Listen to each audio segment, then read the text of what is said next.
Hello बच्चों, let's see the question. कह रहा है कि which of the following statements is are correct.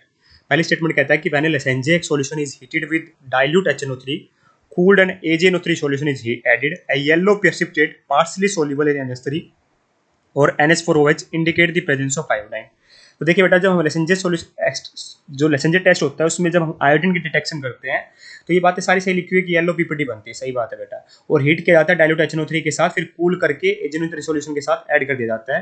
पर इंपॉर्टेंट चीज ध्यान देने वाली बात है कि पार्शियल सोल्यूबल नहीं होता बेटा, यहाँ पे कंप्लीटली इनसोल्यूबल होता है। क्या होता है बेटा? कंप्लीटली इनसोल्यूबल होता है इन केस ऑफ आयोडीन। ठीक है, ब्रोमीन के केस में बेटा पार्शियली सोल्यूबल होता है और कंप्लीटली सोल्यूबल होता है क्लोरीन के केस में। तो ये स्टेटमेंट हमारी इनकरेक्ट है बेटा। हमसे पूछेगी ये करेक्ट स्टेटमेंट है ना। सेकंड कहता है कि when lead acetate solution is added to the acidified लेसेंजर extract of an organic compound, a black PPT of PbS is found. बिल्कुल सही बात है बेटा। Pb+2 बनता है, फिर उसकी रिएक्शन कराई जाती है बेटा H2 नेगेटिव के साथ। ठीक है, और PbS का फॉर्मेशन होता है यहाँ पर। ठीक है, और कंफर्म कर देता है बेटा कि वो सल्फर प्रेजेंट है हमारा उस ऑर्गेनिक कंपाउंड के अंदर। ठीक है, इस बात का अपने को ध्यान रखना है।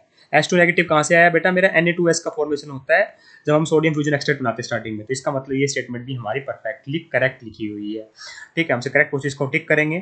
थर्ड कहता है कि an organic compound containing nitrogen on heating with concentrated H2SO4 gives ammonium sulphate which liberate ammonia on treatment with excess of NaOH। बिल्कुल सही बात है बेटा।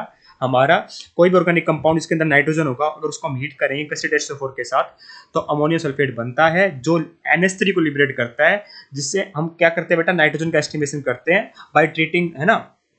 और NH3 का लिबरेशन कब होता है? जब ट्रीटमेंट करवाते हैं एक्सेस ऑफ NaOH के साथ। इस बात का अपने को ध्यान रखना है। ठीक है, इसका मतलब क्या हुआ? बिल्कुल स्टेटमेंट सही है।